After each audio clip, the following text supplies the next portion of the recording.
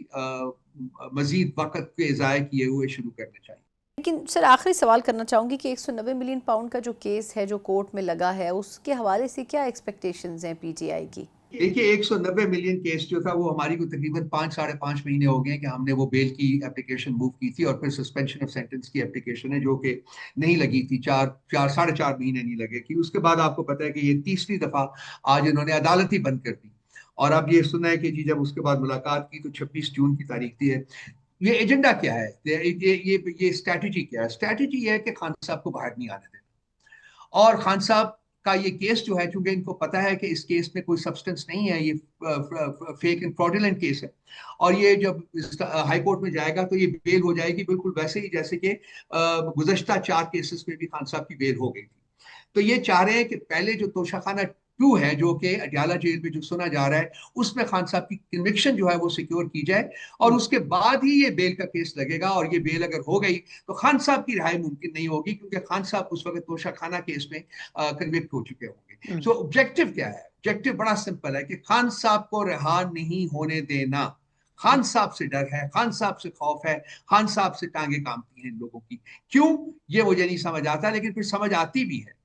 کیونکہ یہ لوگ جو ہیں اس وقت جو ہے ان کی سیاست جو ہے وہ ختم ہو چکی ہوئی ہے. ان کی سیاسی جو سبسٹنس ہے وہ ختم ہو چکا ہوا ہے. یہ اپنے کندھوں کے اوپر اپنے سیاسی جنازے اٹھا کے لیتے پھر رہے ہیں. اور خان صاحب جب باہر آ گئے اس کے بعد ان کی سیاست مکمل طور کے اوپر اس ملک سے ختم ہو جائے گی. یہ ہے وہ ڈر، یہ ہے وہ خوف جس کی وجہ سے یہ خان صاحب کو باہر نہیں آنے دے رہے. بہت بہت شکریہ. رؤف حسن صاحب ہمارے ساتھ موجود تھے، پاکستان تحریک انصاف کے سینئر رہنما. یقیناً حکومت کے حوالے سے جو اپوزیشن کی رائے ہے وہ واضح تو کر دی انہوں نے، لیکن اب دیکھنا ہوگا کہ اپوزیشن کیا اس کے لیے حکمت عملی مرتب کرتی ہے. ایک مختصر وقفہ، اس کے بعد کچھ پاکستان کا جو 2025 کا بجٹ پیش ہوا ہے اس کے اوپر ہم نے حکومتی موقف تو جانا، لیکن ماہرین کیا رائے رکھتے ہیں ان سے جانیں گے ایک بریک کے بعد. بریک کے بعد ایک بار پھر آپ کو خوش آمدید کہتے ہیں. ہم جہاں بجٹ کی بات کر رہے ہیں وہیں مختلف شعبہ جات ایسے ہیں جہاں کے لیے حکومت اصلاحات لانے کی کوشش کری، اور آئی ٹی انڈسٹری بھی انہی میں سے ایک ہے. یقیناً آئی ٹی کے حوالے سے پچھلے جو گزشتہ ادوار رہی اس میں بہت کچھ کرنے کو تھا، لیکن وہ نہیں کر سکی سابقہ حکومتیں. اس مرتبہ جہاں پنجاب میں بڑا آئی ٹی کے اوپر فوکس کیا جا رہا ہے، وہیں اس بجٹ میں بھی یہ کہا گیا ہے کہ 5 سال کے دورانیے میں تقریباً جو ایکسپورٹس ہیں آئی ٹی سے ریلیٹڈ ان کو $25 ارب تک لے کے جانا ہے. اب یہ کیسے ممکن ہو سکے گا جہاں آپ آئی ٹی سیکٹر کو ریلیف دینے کی کوئی صورتحال پیدا نہیں کر رہے ہیں، وہیں سوشل میڈیا کے اوپر آپ مختلف نئے ٹیکسز بھی لگا رہے ہیں جو کہ ایک اچھی بات ہے، لیکن اس کا طریقہ کار کیا واقعی درست ہے؟ اور بین الاقوامی سطح پر اسی قسم کے جو ٹیکسز ہیں وہ لگائے جاتے ہیں. اس کے اوپر تفصیلی بات کریں گے کہ حد تک حکومت کی آئی ٹی سے ریلیٹڈ پالیسیز درست ہیں. اور اس پہ بات کرنے کے لیے میرے ساتھ ہیں آصف پیر صاحب جو کہ CEO ہیں MD سسٹمز لمیٹڈ کے، جو کہ ایک آئی ٹی کمپنی ہے. ان سے کچھ مزید اس حوالے سے انسائٹ لیتے ہیں. آصف صاحب بہت شکریہ سر آپ کے وقت کا. آصف پیر صاحب سر فرمائیے گا کہ آپ کے خیال میں یہ جو بجٹ اس مرتبہ آیا ہے اس سے خاص طور پر اگر آئی ٹی انڈسٹری کو مد نظر رکھا جائے تو کس حد تک آپ کو لگتا ہے کہ جہاں ہم بات کریں کہ اگلے چند سالوں میں ہم نے اس کو بڑا بوم دینا ہے اس انڈسٹری کو، لیکن آپ کو لگ رہا ہے کہ ہم نے انیشیٹ صحیح ڈائریکشن میں کیا ہے، ابھی شروعات صحیح کی ہے؟ جی السلام علیکم. First of all thank you for inviting me. I think شروعات تو بہت پہلے سے ہو چکی ہے. آئی تھنک آئی ٹی سیکٹر جو ہے وہ ہر گورنمنٹ کا اور اس وقت ہمارے پورے فوکس میں ہے. سب لوگ چاہتے ہی ہیں کہ آئی ٹی ایکسپورٹ بڑھے، اور سب سے امپورٹنٹ یہ ہے کہ امپلائمنٹ جنریشن کے لیے یہ سب سے مطلب سب سے افیکٹو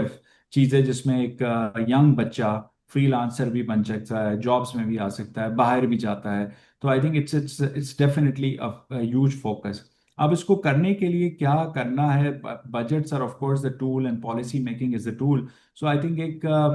گورنمنٹ کا ایک ہمیں ظاہر ہے ایکسپورٹرس کو ایک ٹیکس ریلیف میں ملا ہوا ہے جو کہ بہت سالوں سے ہے، جو 26 تک ویلڈ ہے. آئی تھنک انڈسٹری نے کہا تھا کہ آف کورس اس کو ایکسٹینڈ کیا جائے. تو آئی ایم ہوپ فل کہ نیکسٹ ایئر جب وہ آئے گا تو وہ خود ہی ایکسٹینڈ ہو جائے گا، کیونکہ I T exports are growing by 20% year on year as you can see from the last 5 years. کیگر آپ لے لیں تو 18 سے 20% کا کیگر آ جاتا ہے آپ کے پاس. سو بیسکلی اب جو اس کو فردر ہم نے ایکسلریٹ کیسے کرنا ہے یہ سوال ہے، رائٹ؟ اچھا ٹھیک ہے، ایک اور سوال امپورٹنٹ تھا کہ آئی ٹی سیکٹر اور دوسرے سیکٹرز نے بھی کہا تھا کہ سیلریڈ کلاس لوگوں کو تھوڑا سا ریلیف دینا چاہیے، تو I think I could say it's a symbolic relief and directionally correct, but of course not enough to motivate people to retain here, ان کے پاکستان میں لوگ مقصد یہ تھا نا کہ سیلریڈ جو ٹیلنٹڈ لوگ ہیں وہ پاکستان میں رکیں اور ہمارے ساتھ رہیں، تو اور ان کو اتنا ریلیف ملے کہ وہ they don't go out side, جو جانا چاہتا ہے وہ ضرور جائے بٹ جو حالات سے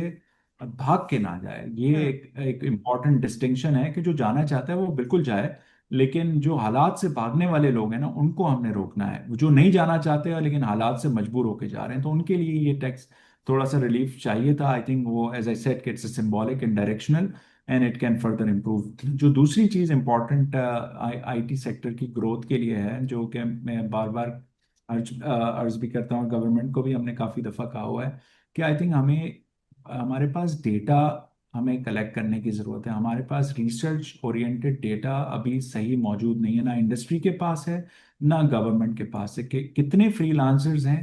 کہاں پر ہیں، کیا کرتے ہیں، اور ان کو ہم نے اگر ٹارگٹ کر کے ان کی ایلڈ کو بڑھانا ہے، اگر وہ آج $5,000 بچہ کماتا ہے اس کو ہمیں $10,000 پہ لے کے جانا ہے، تو ہمیں کیا اسٹیپس لینے پڑیں گے، کیونکہ اگر وہ جیسے ہی گرو کرے گا وہ نمبرز زیادہ ہیں، وہ اگر لاکھ بچے ہیں تو لاکھ بچے اگر $5,000 سے بھی گرو کرتے ہیں، فرض کریں اگر انٹروینشنز ہیں، and intervention is what upskilling and reskilling and training, not anything else کہ ہم کوئی انسینٹیو دے دیں ان کو، کچھ اور کوئی کیش مانیٹری بینیفٹ نہیں چاہیے۔ تو آئی تھنک ہمارا جو آئی ٹی سیکٹر کی گروتھ کے لیے سب سے امپورٹنٹ ہے کہ ہم اپنا ڈیٹا ہمارے پاس ہو اور ہم انٹروینشن، ٹارگیٹڈ انٹروینشن کریں گورنمنٹ کے ساتھ مل کے، اور وہ ٹارگیٹڈ انٹروینشنز جو ہے نا وہ I think it would be next pivot, because A I is changing the game, right? اب آپ کو وہ نہیں چاہیے کہ آپ کے 4 سال کی ڈگری ہو آپ کے پاس اور آپ کو یہ کچھ آنا چاہیے، اگر آپ انٹیلیجنٹ ہیں اور آپ لرن کرنے کی آپ کے اندر صلاحیت ہے، چاہے آپ کی ایجوکیشن تھوڑی کم بھی ہو، آپ کے پاس کمپیوٹر سائنس کی ڈگری بھی نہ ہو، بٹ آپ effective still being a coder effective آپ بن سکتے ہیں، کیونکہ اب اے آئی نے آپ کو کافی اسسٹنٹ دے رہی ہے، اور بہت کچھ کولیٹرل لٹریچر اویلیبل ہے to train people, right? So that is very very important for us as Pakistani, which we need to promote, all of you guys need to promote as well, کہ young بچہ اس میں آ جائے۔ دوسری important چیز ہے، اب ریسنٹلی جو پاکستان کی جیو پولیٹیکل پوزیشننگ بہتر ہوئی ہے، آئی تھنک اگر جو ریسنٹ انسیڈنٹ کے بعد جو ہماری آرم فورسز سے لے کے ہمارا جو جنرل پرسیپشن پاکستان کا بہتر ہوا ہے from west and regional, I think اس کو ہمیں ڈبل ڈاؤن کرنا چاہیے، یہ ہمارے لیے یونیک اپرچونٹی ہے to brand Pakistan better, to position Pakistan better, and say why Pakistan in IT sector, why Pakistan in business process outsourcing, what value we bring to the Asif صاحب، مجھے ایک سوال کی سر اجازت دیں، اچھا یہ فرمائیے گا کہ آپ کے خیال میں یہ کچھ ٹیکسز بھی نئے لگائے گئے ہیں، اب جس طرح سوشل میڈیا انفلوئنسرز کے اوپر، یوٹیوبرز کے اوپر بھی ٹیکسز لگے ہیں، دیکھا جائے تو کیا یہ پازیٹیو اسپیکٹ نہیں ہے؟ مطلب ایک تو ایک ڈیٹا کا بھی ایک سسٹم وضع ہونا چاہیے، پھر یہ کہا جا رہا ہے کہ جو بڑے بڑے سوشل میڈیا پلیٹ فارمز ہیں ان کے پاکستان میں آفیسز ہونے چاہیے، یہ کتنا انکریجنگ ہے سر، اور ان لوگوں کو، ان ینگسٹرز کو ٹیکس نیٹ ورک میں لانا کتنا ضروری ہے؟ آئی تھنک اٹ ڈپینڈس کہ اس کے دو سوال ہیں، ایک تو اگر یہ جتنی بھی بڑی آرگنائزیشن جو آپ نے کہا ان کو آفیسز کھلیں گے اگر پاکستان میں، تو یہ تو پاکستان کی پازیٹیو برانڈنگ ہے، we can say that Google is in Pakistan and they have their offices, their reps, تو وہ ایک جنرل بزنس انوائرمنٹ کے لیے، ایک ایکو سسٹم کے لیے یہ تو بہت اچھی بات ہے، اور یہ ہمیں انکریج کرنا چاہیے، اور پاکستان میں یہ کمپنیاں آئیں، اور it will be a very good positive branding. جہاں تک ٹیکس کا یہ سوال ہے، آئی تھنک اس میں ڈسٹنکشن کرنے کی ضرورت ہے کہ کون سے جینون فری لانسر ہیں اور کون سی کارپوریشن یہ کام کرتی ہیں اور وہ ٹیکس دینا چاہیے ان کو، رائٹ؟ سو وہ ڈسٹنکشن اگین ڈیٹا کی بیسس پہ ہی ہو سکتا ہے کہ if you are a freelancer and you are making only $5,000 a year or $10,000 a year as a freelancer, as an individual, then yeah, you are exempted. But if you are running a full-fledged show and doing something, then of course as a corporate جو ہم normal taxation جو بھی steps ہیں وہ لگانے چاہیے۔ ایک ہماری یہی ایک ڈیمانڈ تھی ایک انڈسٹری کی بھی کہ دیکھیں دو چیزیں، ایک فری لانسر ہے، ایک ریموٹ ورکر ہے، اگر آپ ابھی جو کرنٹ اسکیم ہے کہ اگر آپ ریموٹ ورکر بن جاتی ہیں فرض کریں خود، اور آپ کہتی ہیں میں باہر سے مجھے سیلری کوئی دبئی سے آ کے میرے اکاؤنٹ میں ڈال دے، تو آپ ٹیکس سے ایگزمپٹ ہو جاتی ہیں. آپ 0.25% یا 1% ٹیکس دے کے آپ ایک اتنا ہی ٹیکس دیتی ہیں. آپ میرے پاس جاب کرتی ہیں، آپ ٹپکلی پاکستان میں سیلری لیتی ہیں اپنی نیوز نیٹ ورک سے، تو آپ کو 35%، 30%، 25% جس بھی سلیب میں آپ فال کرتے ہیں اس میں آپ کو ٹیکس دینا پڑتا ہے. تو ایک بہت بڑا ڈیلٹا کریٹ ہو جاتا ہے. تو یہ ایک بہت بڑا امپورٹنٹ انڈسٹری کے لیے، جو کہ جینون انڈسٹری ہے، جو ہم لوگ کارپوریٹ ہیں، کیونکہ ہمارا تو ایٹ سورس ڈیڈکٹ ہم کو کرنا ہی پڑتا ہے. ہمارے پاس 7,000 لوگ ہیں، ہم ان کو یہ نہیں کر سکتے کہ باہر سے پیسے دیں گے، right? So we have to deduct at source. But یہ بندہ اب جب میرے پاس دوسرے کمپیٹیٹر آ کے اس کو آفر کرتے ہیں کہ تم میرے پاس آ جاؤ، میں تمہیں باہر سے سیلری دوں گا، اور تو اس کو 35% کا انکریمنٹ پہلے دن ہی مل جاتا ہے. تو وہ 35% ایک اتنا بڑا انسینٹو ہے اس کو سوئچ کرنے کے لیے، جو کہ ہم روک بھی نہیں سکتے اس کو. تو آئی تھنک اس سے انڈسٹری بہت ڈیمیج ہو رہی ہے. تو صرف مانیٹری ہے، بٹ وہ جو 10 بندے مینج کر رہا تھا، وہ جب چلا جاتا ہے تو 10 بندوں کی ایک ٹیم خراب ہو جاتی ہے، اور ٹیم خراب ہوتی ہے تو ہمارا کسٹمر خراب ہوتا ہے، تو ایک بہت بڑا ایکسپورٹ کا امپیکٹ آتا ہے. تو آئی تھنک ہمیں یہ بہت شدید ضرورت ہے. As I said I started with کہ data collection. When data collection is right, then you can distinguish between all of these, who is a remote worker, who is doing these techniques, and who is really the freelancer, right? So real freelancers identification is the key for enforcing these disciplines, right? So whether tax or not tax, and upskill and reskill, چاہے کوئی بھی آپ digital marketer who, آپ کو اور نئی اے I based marketing کرنی ہے. آپ دیکھیں، آپ گوگل نے ایک نیا ٹول نکالا ہے، 3 منٹ کے اندر آپ اس کو پرومپٹ دیں، آپ کو ایک نئی ایڈورٹیزمنٹ بن جاتی ہے، اور with flashy results, right? So if you don't train individuals and they go with the traditional approach of advertising and marketing and blogging, so I think then the content will not be too powerful. So that's what my point is, کہ we have to make sure کہ ہم لوگ اپنے بچوں کو اپ skill اور ری skilling پہ بہت فوکس کریں. اور گورنمنٹ کے پاس جتنے بھی پیسے انہوں نے کہیں بھی لگانے ہیں ٹریننگ میں، آئی تھنک پریسیشن کے ساتھ لگائیں، ٹارگیٹڈ لگائیں، not just opening the centers and just saying that we are done with it, right? The consumption of the money is not an issue. Consumption of the money at the right place, at the right content is important. بہت بہت شکریہ. میرے ساتھ موجود تھے آصف پیر صاحب، جو کہ سی او ہیں ایم ڈی سسٹمز لمیٹڈ. یقیناً پاکستان کی حکومت چاہے صوبائی سطح پر پنجاب میں ہو یا پھر وفاق میں ہو، آئی ٹی سے ریلیٹڈ بہت پہلے اس کے اوپر توجہ دینے کی ضرورت تھی، جو شاید نہیں کیا جا سکا. لیکن اب دیکھنا ہوگا کہ آیا اگر پڑوسی ممالک کو کمپیئر کیا جائے یا موازنہ کیا جائے تو کس حد تک پاکستان بھی آئی ٹی کے اوپر فوکس رکھتے ہوئے اپنی ایکسپورٹس کو بڑھا سکتا ہے. یقیناً حکومت کے لیے یہ ترجیحات میں شامل ہونا چاہیے. اسی کے ساتھ ہی پروگرام کا وقت ختم ہوتا ہے. مجھے اجازت دیجیے. اللہ حافظ.